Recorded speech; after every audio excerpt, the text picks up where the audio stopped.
Hello, and welcome to Truck Stop Murder and True Crime Podcast. I'm your host, Gary Howard, and this is a podcast where I talk about truck stops that I stayed at or stopped at during my 10-hour break and a murder that happened around it. This is a one I've already recorded, so if the audio sounds a little bit different, I pre-recorded the storyline before I recorded this, so that's why it may sound a little different. But this is some short stories I plan on starting to do on Mondays, little shorts, and see how it works out, see how people like it. And if people do like it, I'll continue doing it. I'm gonna try to put out on Mondays. I'm not gonna go too deep into the truck stop I'm at right now.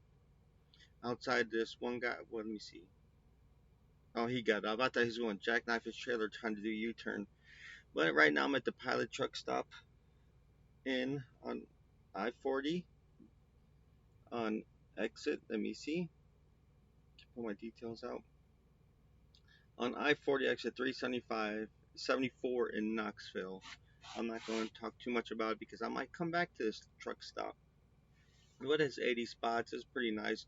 Plenty of places to eat around here, from McDonald's to IHOP to a Japanese sushi bar down the road, and Taco Bell and Arby's here. So it has its. This is not bad of a truck stop. I like it so far. Small. It's about to get crowded here soon. It's 5:12 my time here, and trucks are slowly pulling in and filling it up. So there's only a few more spots left. But this is a short story I'm gonna do. Mr. I forgot his name, but fuck it. You'll hear his name, Mr. Fritzl, some sick perv over there in Austria who decided to build a sex dungeon for his daughter. Yep. So without further ado, here's the story. In 1979, in the quaint Austrian town of Amsterdam, Josef Fritzl applied for permission to convert his basement into an atomic shelter. No one considered his request odd. It was the height of the Cold War, and fear of a nuclear attack from the Soviets had swept the country. He even received a 2,000-pound grant from the local council to help him with the building costs. He acquired some supplies through contracts at construction companies that he was previously employed at. As a qualified electrician engineer, Joseph was capable of handling majority of labor by himself. It took a total of 6 years for him to complete the construction of his plans to come to fruition. On August 28, 1984, he called his daughter Elizabeth, 18 at the time, down to the basement to help him hoist a door into the frame. Little did she know that she would not come out of the basement for 24 years. Joseph and his wife Rosemary reported her disappearance to the police. Investigators found a pattern almost immediately. 2 years prior to the incident, Elizabeth and her friend ran away to Vienna. That was one of the several times when her father or authorities had to drag Elizabeth back to Amsterdam. Days after she disappeared, a letter from Elizabeth showed up at the by mail. It stated that she joined a cult and that no one should come look for her because she was safe. It was confirmed that the handwriting was Elizabeth. However, no one knew that Joseph forced his daughter to write it in order to ward off police. The case was closed, but investigators were still suspicious. Testimonies from friends and neighbors had sufficed, contracting the likelihood of Elizabeth abandoning her home for a cult. And I can't read again. Here it comes. Rumors about how Joseph wasn't the model citizen that he appeared to be had caught wind. Investigators had the notion that Joseph was a strict authoritative figure behind the closed doors. They knew that he had something to do with his daughter's disappearance and found it most likely that she'd run away from him rather than join a cult. The case remained closed, and Elizabeth remained feet below the family, confined to an underground labyrinth where her father tormented, abused, raped her for over 2 decades. Elizabeth had been chloroformed by her father, and she woke up to find herself in handcuffs. The room was dimly lit and alien to her. Joseph had built a secret section of the basement. The only way to gain access to this area was to enter the correct passcode on a keyboard hidden behind a row of shelves and shimmy through a tiny concrete reinforced door. Behind the door was a narrow hallway with a ceiling that was barely more than 5.5 feet from the ground. Different sections of the hall would take you to one of the two bedrooms, the bathroom, the living room, and the padded chamber. The chamber was insulated and soundproof. Joseph had meticulously in his planning was meticulous in his planning and sought to ensure that no amounts of calls for help or screams could be heard by anyone. For a long time, the only interaction Elizabeth would have with another person would be at night by her father when he came down to rape her.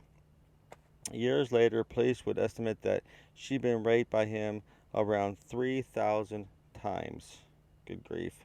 Elizabeth was impregnated by her father 5 years into the detainment. Instead of consulting a doctor or rushing Elizabeth to the hospital when needed, Joseph brought her supplies and a book that instructed her how to conduct a home birth. Do it yourself. Elizabeth would eventually have to go through the process of birthing 7 of her father's children. Despite her circumstances, Elizabeth did everything she could do to be active and a loving mother to her children. Her children grew up in a lair with no windows, only a tube television, and books to fuel their imaginations. Elizabeth taught them to read and write and offered the best possible education that she could provide. The physical and mental abuse spread to her children as well. They all lived in fear that one day he would make good on his threats and shut the door to the basement forever, turn the bunker into a tomb as they starved to death. In 1996, Elizabeth gave birth to twins. One of the newborns, Michael, suffered from respiratory failure. Despite Elizabeth's cries and pleas, Joseph refused to take Michael to the hospital. Shortly after Michael died, Joseph stuffed the infant body into an incinerator and burned away any evidence that Michael had ever been born. Eventually, there was not enough room in the basement to support Elizabeth and her remaining 6 children. In the middle of the night, Joseph took 3 of the newest children and placed them at his own doorstep. He forced Elizabeth to write another letter stating that she was unable to support these children and that she wished her parents to take care of them. And Joseph and Rosemary legally adopt all 3 children. In the coming years, as they grew up, completely unaware of the circumstances of their birth, the children lived relatively normal lives. Joseph weaponized the upbringing and would talk to others in the basement with stories of how their siblings lived exciting lives and they could run and play in the daylight. In 2008, years after talk and speculation about the disappearance of Elizabeth had been quieted, a 19-year-old girl named Kristen was rushed into the emergency room. She suffered from lung and kidney failure and was immediately placed in intensive care. To the hospital's surprise, they were unable to find any medical record, history, or anything on the national database of this female. The medical staff turned to Josef Fritzl and for answers. He was uncooperative and repeatedly demanded that Kristen be treated so that she could go home. The hospital grew increasingly wary of Joseph and contacted the police. Facing authorities, he admitted that Christine is the daughter of Elizabeth Fritzl, the girl who disappeared over 2 decades ago. He insisted that he discovered Kristen at his door with a note from Elizabeth pleading for her father to take care of the little girl. Shortly after admittance to the hospital, Kirsten went into a coma. The hospital authorities recognized that they weren't getting much help from her grandfather, so they appealed for anyone who may have any information on Elizabeth's whereabouts on the local news and on the paper in the paper. Exactly 1 week after Kirsten's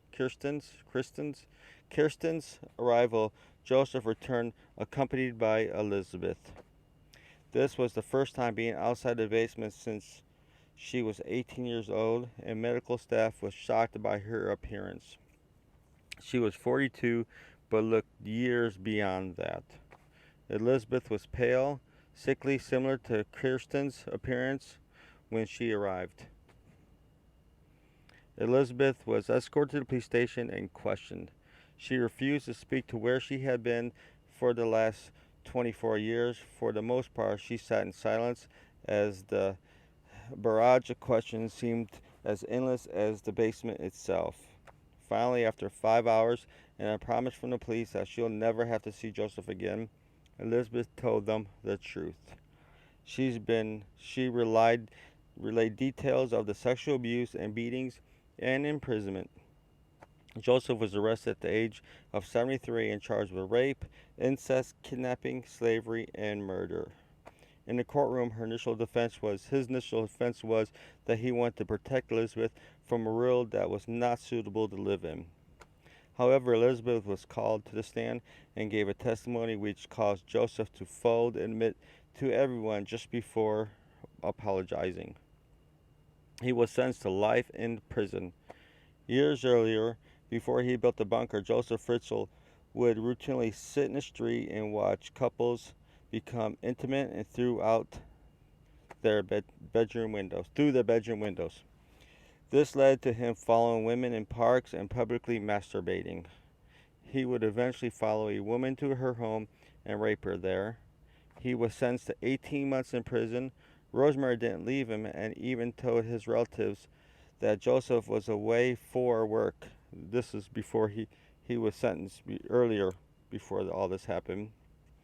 Shortly after his release, he sought permission to build the shelter. In 2008, Joseph confessed to authorities that he was born to rape. Police and Elizabeth both cleared Rosemary, disbelieving that she had any knowledge of the development in Elizabeth's imprisonment. She lived in fear of her husband and was also a prisoner in a certain sense. Elizabeth and her children spent a year in a clinic learning how to adapt to normal life. They now live with Rosemary in a secret location that have new names and refuse media exposure. The dungeon has since been filled with cement in order to prevent anyone ever from going down there again. And that's the story of Josef Fritzl and how he took his daughter captive for 24 years and used her as a sex slave. What a pervert. Well, if you like the telling of that tale of this weirdo, please rate and review on iTunes. For some reason, everybody looks at that, help build this podcast so I get better equipment, better sound. Also, if you want to join my Facebook group, maybe bring some conversation out in there besides myself, it's Truck Stop Murder. Instagram is also Truck Stop Murder. Twitter is Truck Murder. And if you want to reach out to me via email, maybe give me a case suggestion of a truck stop, or tell me about a truck stop by you and or a murder that happened around there. I'm always up for suggestions. And as always, you can't fake stupid, but you can sure numb it with a 2x4. Charger awesome. Out.